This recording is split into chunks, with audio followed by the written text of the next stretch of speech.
Hey guys, this is the asynchronous video for Business Math B, Unit 1. In order to gain credit for the asynchronous assignment, you'll need to watch this video from beginning to end and complete the corresponding assignment. The assignment consists of some activities that I'll be explaining throughout this video. So it's important that you watch this video in full in order to be able to correctly complete those activities. For what we're covering today, I've selected some key concepts from Unit 1 that I know students tend to struggle with and ask for help with most frequently. So we're kind of doing highlights. From Lesson 1, we're going to look at calculating the cost of recruiting employees. From Lesson 2, we're going to look at using cost of living adjustments and merit increase adjustments to calculate salaries. From Lesson 3, calculating cost of disability and workers' comp insurance. And from Lesson 4, determining travel expenses. So let's get started. So from Lesson 1, calculating the cost of recruiting employees. Let's look at this example. A firm was looking for an accounting specialist. Advertising expenses totaled $1,396 and interviewing expenses, including travel for the finalists, were $1,642. Once they hired, hiring expenses including $1,875 in moving costs and 6% realtor's fee on the selling price of the employee's home. The home was sold for $168,652, and we want to know what are the total recruiting costs to the nearest cent.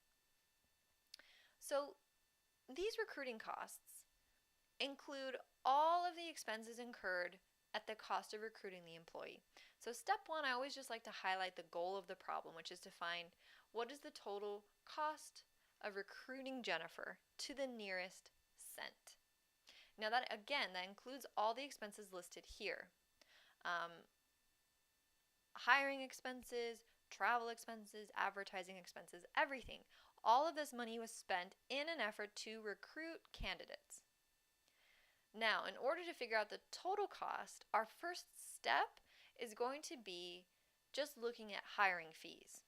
Okay, and reason being is that there's a little bit of arithmetic involved with hiring fees or hiring expenses. So we're going to figure that out first, and then we'll look at the big picture. So when we look at the hiring expenses, they mentioned to us that hiring expenses included $1,875 in moving costs, and that's what's represented here, $1,875 in moving costs. And then 6% in realtor's fee on the selling price of Jennifer's home.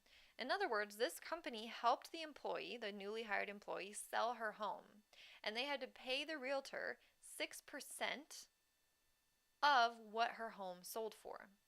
So her home sold for $168,652. So what we're saying is that part of these hiring fees was paying to a realtor 6% of that home price. So that's what's represented here. 6% must be written as a decimal, which is 0.06, and the selling price of the home was $168,652.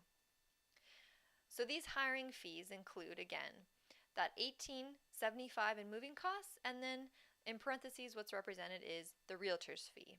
And those are going to be the hiring fees that we are talking about. When we simplify and total everything out, we get $11,994.12. Those are just what we are considering hiring fees. Our goal, though, is to find the total recruiting cost, which includes our advertising expenses, our interviewing expenses, and those hiring expenses. So what we've just found are those hiring fees. So we already know that hiring expenses or hiring fees are $11,994.12. We also need to determine advertising expenses, which they tell us totaled $1,396 for advertising. And then it says interviewing cost, including travel for the finalists, was $1,642. So those are our interviewing expenses, $1,642. So we've identified the numerical amount of all of these variables, and now we add it all together. So again, our advertising fee was $1,396. Our interviewing was $1,642, and our hiring expenses were, as we had already calculated, $11,994.12. So to find the total recruiting cost, we now add all of these together, and we find that the total recruiting cost for Jennifer was $15,032.12. So notice, although I did have an equation provided, which was that hiring fees was the sum of all hiring expenses and that total recruiting costs was going to be advertising plus interviewing plus hiring. So although I did have explicit formulas there, I also could have just figured it out by kind of reading and using common sense as I worked through the information that they gave me in the problem. Okay, let's look at one more example. I'll go through this example a little bit more quickly. It's going to be talking about the same sort of thing. We're still going to be looking at hiring costs, okay? But I'll just speed up my evaluation of the question a little bit. So again, we're still looking at calculating the costs of recruiting employees. So let's say there's a high school that hires a new assistant principal for an annual salary of $87,560. Advertising costs were $982.15. Interviewing costs totaled $328.18, and the recruiter fee was 10% of the first year's salary. And we want to know, well, how much did it cost to hire this assistant principal based on the information here?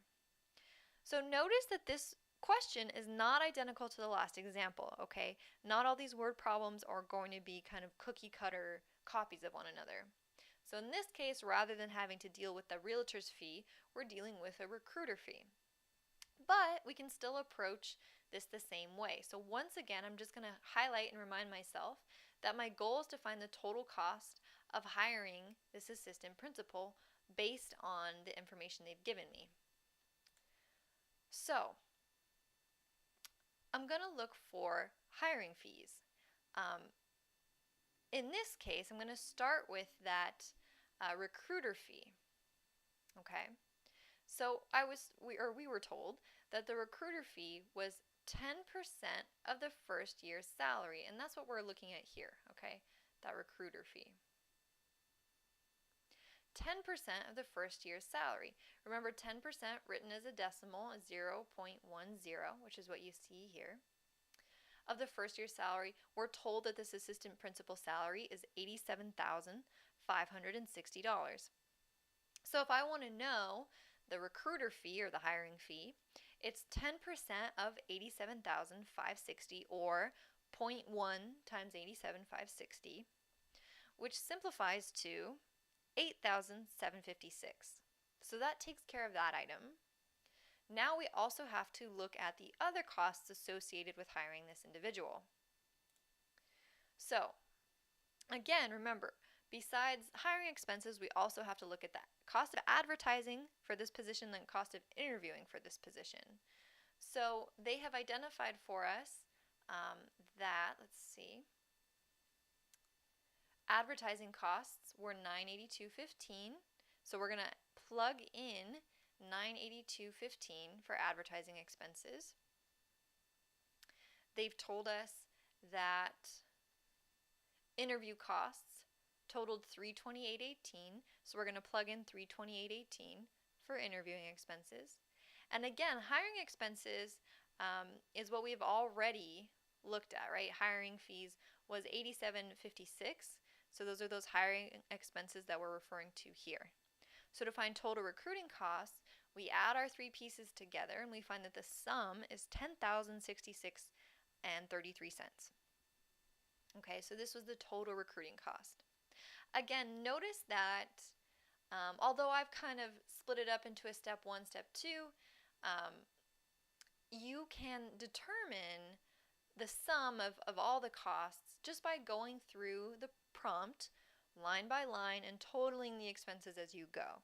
Okay, so there's always more than one way to approach these problems, and I recommend once you've finished double checking your work, rereading the prompt to make sure that you've included all the information. Make sure, okay, yes, I did include advertising costs, I did account for interviewing costs, I did account for that recruiter fee, and so on. Okay. Also notice that a lot of these variable names are very similar. easy to kind of get them mixed up, I think.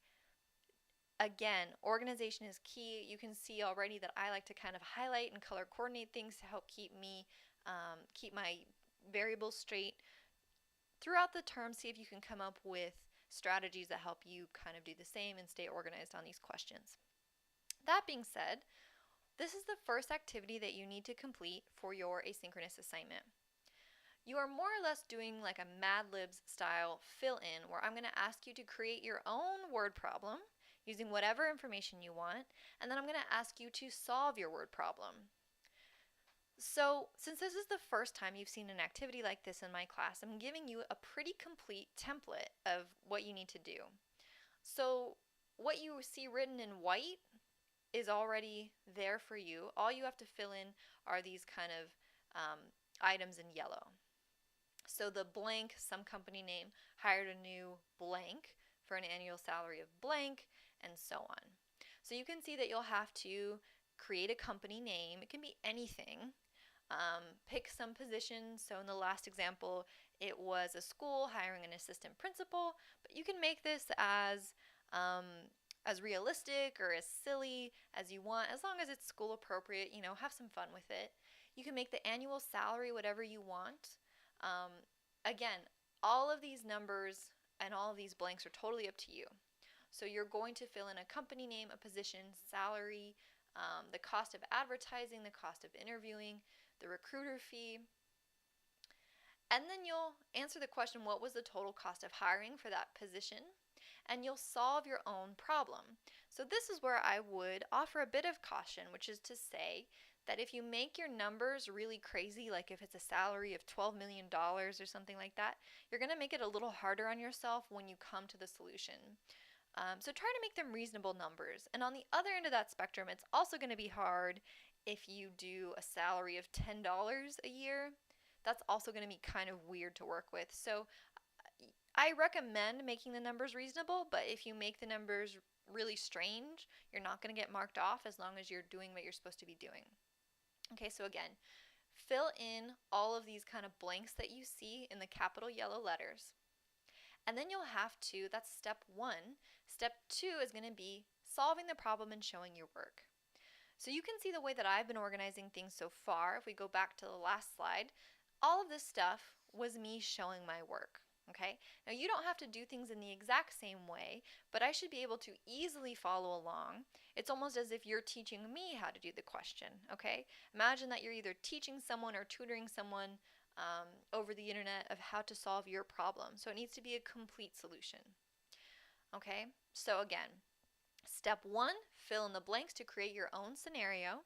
When you fill in this activity on the form, make sure you type out the full question. So don't just type in the keywords, okay? It needs to read like the full question. And then step 2, showing your work, solving your problem, and of course, identify clearly what the answer to your problem is. Let's move forward. So lesson 2, we're going to look at using cost of living adjustments and merit increases to calculate salaries. So let's look at our first example. Robert is a general manager at a restaurant, and after his annual performance review, he receives a merit increase of 9.5% and a cost of living increase of 2.5%. His annual salary after the increase was $51,657. So what was his annual salary before those two increases took effect?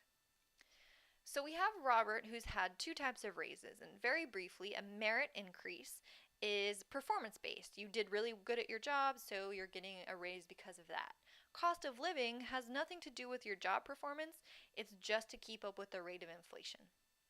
Okay, so we're saying after his review, he has these 2 raises, and now we're told that his salary after the increase was $51,657, and we want to know, okay, well, what is Robert's annual salary before this takes effect? So, by now you've probably already completed questions where you did this, but you were given the present salary and you had to calculate new salary. It's a little more tricky to be given new salary and to try to calculate his old salary or his present salary. Okay, so again, let's highlight our goal. which was to figure out what Robert's annual salary is before his raise. So that's going to be what we call in the equation, it's labeled as present salary. The new salary is what he has after those raises take effect. Now, so new salary is going to be that present salary plus the dollar amount that equates to getting 9.5% of a merit increase and 2.5% of a cost of living increase. So what we need to do is we need to figure out if he got a cost of living increase of 2.5%, what does that mean in dollars? Okay, we need to figure out what dollar amount that equates to. When we talk about a cost of living adjustment or a merit increase, in both instances we're talking about a dollar amount, okay? And we're going to have to figure both of those out. So to figure out what a cost of living adjustment is, and we'll kind of save that off for a moment before we discuss, to figure out what a cost of living adjustment is, we say, okay, cost of living adjustment, which I'll abbreviate COLA, is equal to some percent of his salary, right? So in this case, they told us that it's 2.5 of his salary. So what we're saying is that the dollar amount of this cost of living adjustment is equal to 0.025, which is the decimal form of 2.5%, of his present salary, right? Because he got a raise of 2.5%. So 2.5% of what? Of his present salary. Now, for simplicity, if we let present salary just be X, just so we don't have to keep writing it, this would look like 0.025X, right? And that's what you see right here. 0.025X, that piece is representing his cost of living adjustment. Now, if you look at the next piece of the equation, we're looking at merit increase, okay? We're looking at merit increase, and it's calculated in a similar way.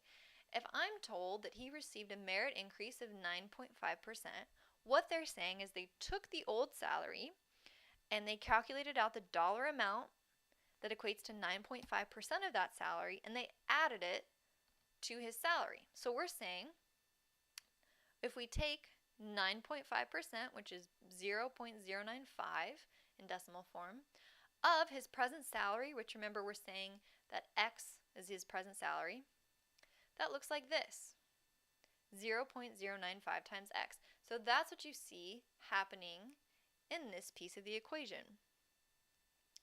Now, the full equation is that new salary equals present salary plus cost of living plus merit. Now again, we let X equal present salary, so we have to have X in the equation. And of course, they told us that, they told us that his salary after the increase was $51,657, so that's what you see over here, $51,657. So again, to summarize this setup, we're given the equation, new salary equals present salary plus cost of living adjustment in dollars plus merit increase also in dollars. Plugging in what we know that the new salary is $51,657 because that was told to us. We decided to just simplify things and let X be present salary, so that's why you see an X here, okay? We don't know what present salary is, that's what we're trying to solve for, but instead of having to write it out over and over, we're just going to call it X. Now, cost of living. We don't know what the cost of living is because it's based on present salary, but what we can say is that we do know that cost of living was 2.5% or 0.025 of that present salary. And finally, we don't know the exact the dollar amount of merit increase, but we do know that merit increase was equal to 9.5% of that salary, or in other words, if we take 0.095 multiplied by X, that would give us merit increase. So if you look at what we have now, we have this one variable equation. Let's simplify it. it becomes 51,657 equals x plus 0.025x, just multiplying these, right? Plus 0.095x, multiplying those as well. Now we combine like terms. Notice that everything on the right-hand side, those are all like terms. They all have an x variable attached, right? Now, and remember, when we look at x, x is the same thing as 1x, right? There's an invisible 1 coefficient there. So if I want to add my like terms, I'm going to add 1 plus 0.025 plus 0.095, okay? I'm going to add my coefficients together. That gives me 1.12, okay? Again, 1 plus 0.025 plus 0.095 gives me 1.12x. To solve for x, I will divide both sides of the equation by 1.12. And that gives me x equals 46,122.32. Okay, so present salary is 46,122.32. Now that I have x, I could easily solve for cost of living adjustment and merit increase if I wanted to, right? I could take this number, 46,122.32, times 0.025 to get cost of living, or 0.095 to get merit increase, but we're not worried about that yet. So sufficient for now that we found that the present salary, or the old salary before raises took effect, is 46,122.32. Let's look at one more example like that. So once again, we're going to be given a scenario where we know that someone was given a cost of living and a merit increase, and we're going to know what their salary was after the fact, and we're going to have to figure out what was the salary before those raises happened. So Mary is a sales manager. After her annual performance review, she received a merit increase of 10.5% and a cost of living increase of 2.4%. Her annual salary after the increase was $47,682.62. What was Mary's annual salary before the two increases took effect? So once again, keep our eye on the prize, and our goal here is to figure out what was Mary's annual salary before the two increases took effect. So using the equation that has been provided to us in this lesson, we can see that our goal is to figure out present salary. So again, the new salary is based on taking the present salary and then adding on a cost of living adjustment and a merit increase. And again, remember that these are both dollar amounts. A mistake that I see often is to write something like, I'll write X for present salary plus, a student might see that the merit increase is 10.5, so they might write as a decimal 0.105 plus, and they'll see that cost of living is 2.4%, and they'll write it in decimal form. Okay, this is incorrect because we need the dollar amount of those increases. It doesn't make sense to write a percent by itself. A percentage always has to be in reference to something, right?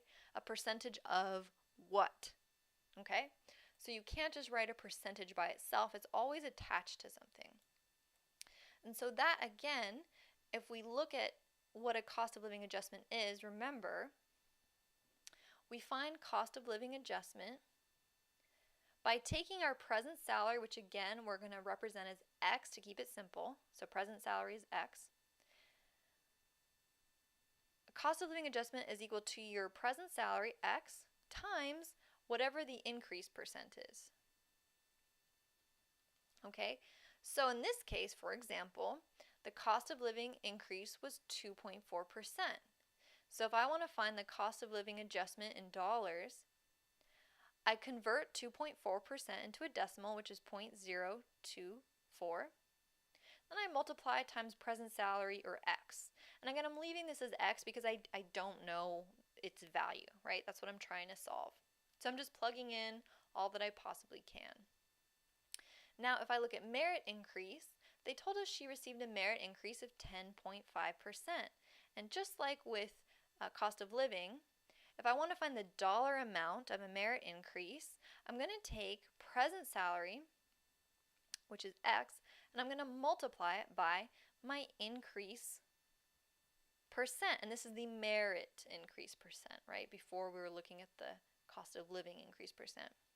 So my merit increase percent is 10.5, converted to a decimal is 0.105 times X, my present salary. Okay? So, since I can't actually finish solving these because I don't know what X is, I just have to use, this is as far as I got, so these are the phrases I'm going to end up putting in my equation. So, if I'm plugging in what I know, let's take a look. If I'm plugging in what I know, well, I know that the new salary, her annual salary after the increase, is $47,650 or $682.62.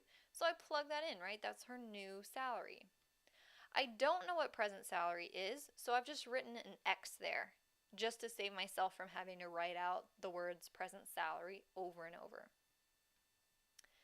I don't know exactly what her cost of living adjustment is, but what I've done is I've rewritten it in terms of present salary, in terms of X. Okay, that way I'm not dealing with so many variables. So remember, we found that cost of living was equal to 0.024 times X.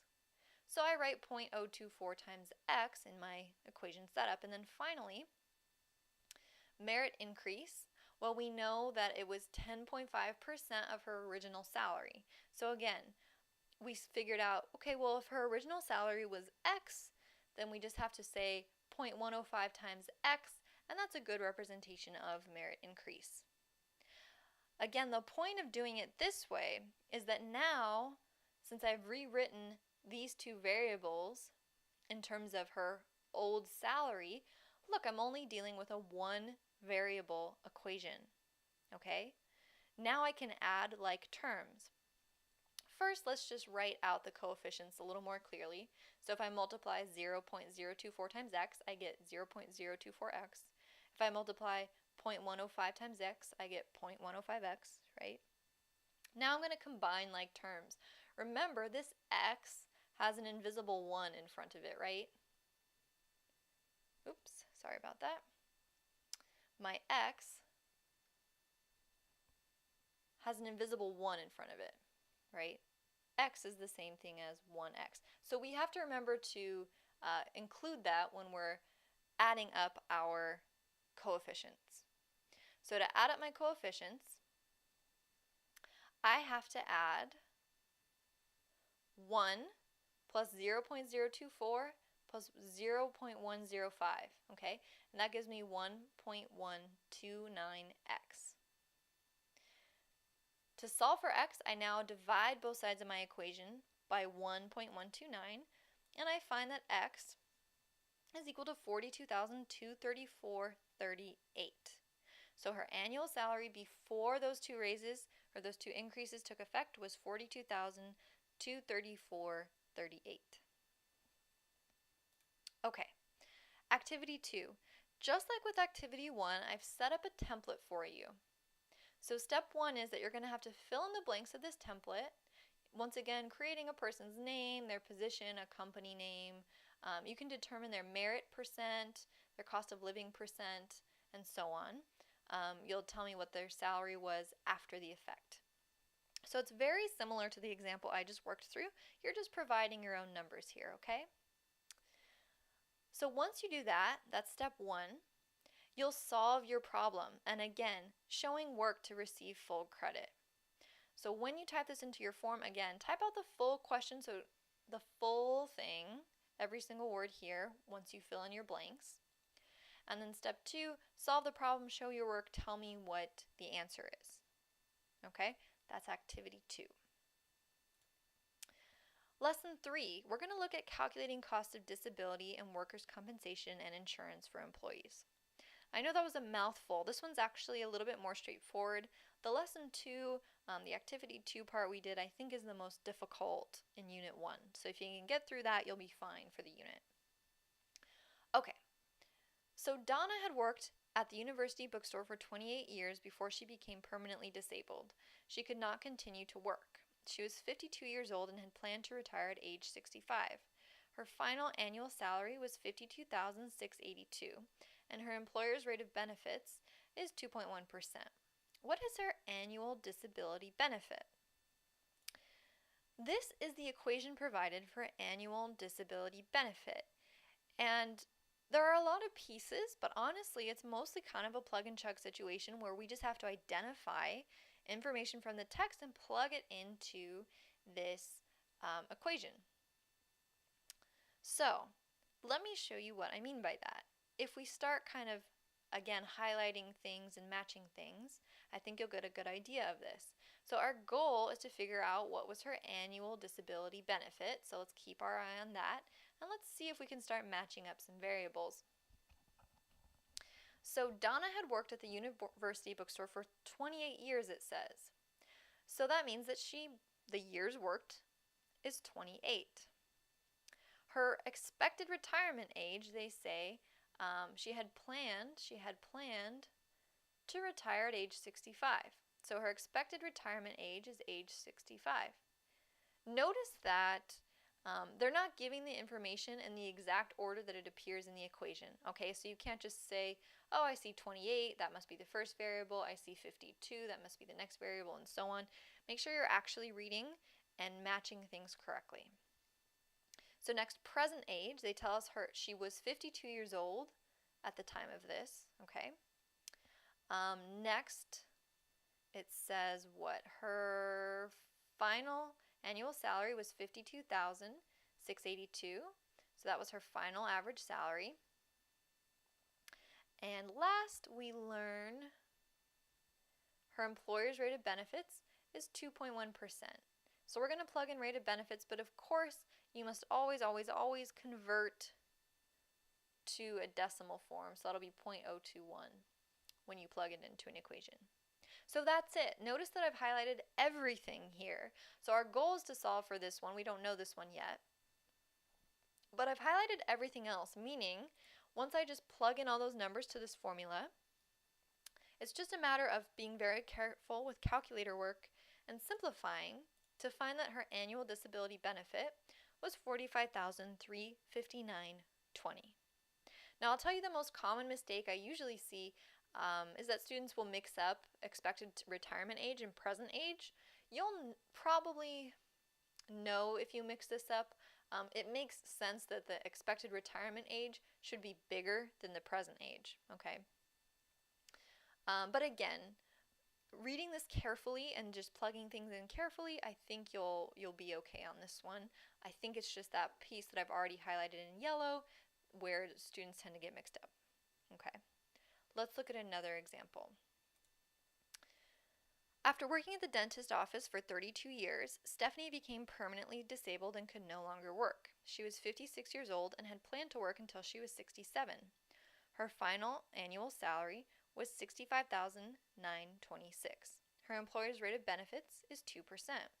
What is Stephanie's monthly disability benefit to the nearest dollar?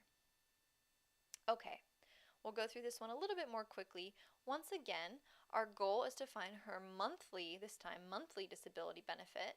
So that's something a little bit different.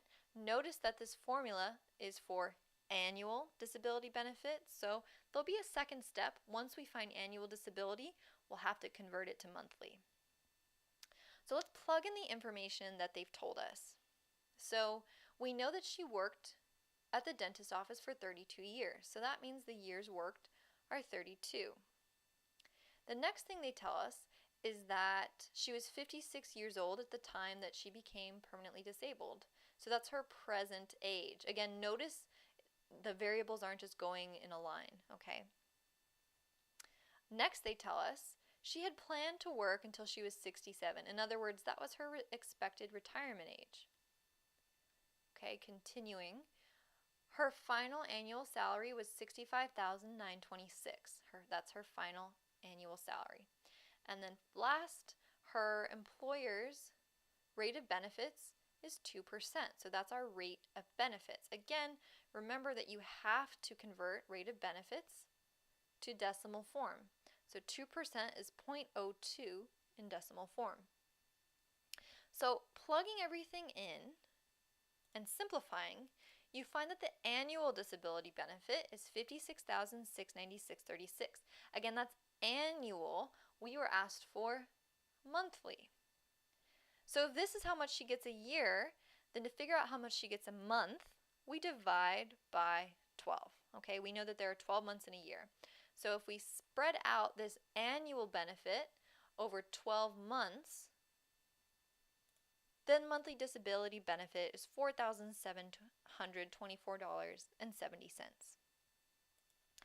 That brings us to activity 3. And it's the same thing here. Once again, I've given you a template based off the last 2 examples I showed you regarding disability benefits. You are going to craft your own problem, filling in information. Remember, it's up to you. I recommend making the numbers that you pick somewhat realistic. You don't have to, it just makes it easier on you when you do your solution. So step 1, filling this in and writing out your full question. And step 2, solving your problem and showing your work. You can rewind the video is what I recommend. Maybe rewind the video and kind of look at my example again to help you as you do this. All right, last lesson. Carl Schwartz has total travel expenses of $643. His transportation cost is $290. The lodging cost is $198, and additional costs are $80. If dinner costs twice as much as lunch, how much is his lunch? Okay. We know that his total travel expenses are just going to be the sum of all the expenses that they've described. But they haven't asked us to solve for total travel expenses, right? They've actually asked us to solve for his lunch. How much does his lunch cost? So we're going to try to see what information they've provided us with and figure out how we can use that to solve for lunch. So let's take a look. Well, we know that his total travel expenses are $643, so we know that variable. Next, they tell us that his transportation cost is $290, so we know that. We know next we are told that his lodging is $198. Okay, so we're going to be able to fill that in. And then additional miscellaneous costs are $80. Now, they don't tell us how much his dinner costs, but what they say is that dinner costs twice as much as lunch. Dinner costs twice as much as lunch. So dinner is twice as much as lunch, right? So I think you guys have an intuitive understanding of what this means, right? If I said that lunch cost $10 and dinner costs twice as much, you'd be able to tell me that dinner was $20. If I said lunch was $5, you would tell me dinner was $10. If I said lunch was $15, you'd tell me dinner was $30, right? You're just taking whatever lunch is and doubling it. So dinner is 2 times what lunch is. But we need a way to represent that in this equation. So here's what we're going to do. We're going to let lunch, the thing we're trying to solve, equal x. And then I'm going to assign a variable to dinner that also includes x. And the reason I'm doing this is that I need this to be a 1-variable equation. If this equation has 2 variables, I'm not going to be able to solve it. So I know that dinner is twice as much as lunch, which means I can make dinner 2x, right? Think about it. For whatever x, whatever dollar amount for lunch I give you, all you have to do is multiply it by 2 to figure out dinner, right? So if I plug all this in, I get an equation that looks like this. Okay, so all of this up to here are just numbers that were provided for us in the prompt, okay, based on this equation, plus x, which is equal to lunch, and 2x, which is equal to dinner. And if you're still not quite understanding why dinner is 2x, I recommend that you just kind of run through a few more examples in your head. If lunch equals 5, well, 2 times 5 is 10, then dinner equals $10, right? You're taking whatever you get, multiplying by 2 to get dinner. Maybe you run a few more exercises with that. But from here, again, notice I have a one variable equation. So all I have to do is solve for x. So rounding up like variables, um, all my constants over here, I get 568. Adding up my x plus 2x, I get 3x. I continue to simplify from here, and through basic algebra, I find that x is equal to $25. Now our goal was what? To figure out how much lunch costs. I just found that x equals $25 and x was equal to lunch, so lunch was equal to $25, and if you wanted to solve it, you could then also figure out that dinner is equal to 2x, which is equal to 2 times 25. Dinner is equal to $50. Okay, let's look at one more example of this. Let's say Maldo conducts 2-day training sessions, and when he traveled last month, his lodging was $235 per night for 2 nights, and breakfast and lunch were $46 per day. His total transportation expenses were $535. He has a budget of $1,200, and we want to know what's the maximum he can spend on dinner each of the 2 nights. So this example is slightly different. We're looking for, how much can he spend to stay in budget. So let's take a look. This is the equation that's provided to us, and it's pretty similar to the last one you saw, right? We have to take into account transportation, lodging, breakfast and lunch are grouped together here just because of the way this was worded, dinner, right? So basically food, transportation, and where you're staying. Plug in what we know. And so I'm going through this one a little faster. Plugging in what we know.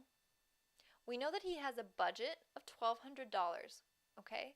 So $1,200 is our budget. And where you see here that total travel expenses / budget, that's not signaling division, it's just saying that they mean the same thing. Okay, we know that transportation, we know that transportation totaled $535, okay?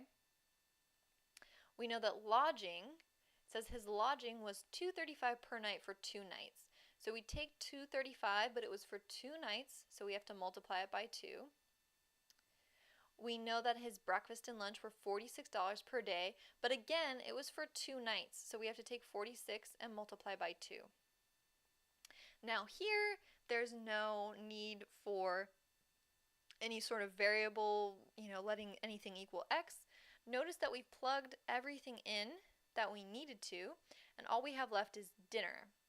So if we simplify all of this, it's going to tell us what our dinner budget is, so let's do that. Moving our constants around, adding, moving to the other side, we get 103 for dinner. This is the total dinner budget, but remember he's going to be there for 2 nights. So on average, he should spend $51.50 a night, or of course he could, you could do that combination in however many ways, but we would say that his daily budget would be half of his dinner budget, which is $51.50. You do not have to do a corresponding activity for this lesson. I just wanted to show you those 2 examples. So for the asynchronous assignment, just complete activities 1, 2, and 3 that corresponded to lesson 1, 2, and 3. Thanks, guys.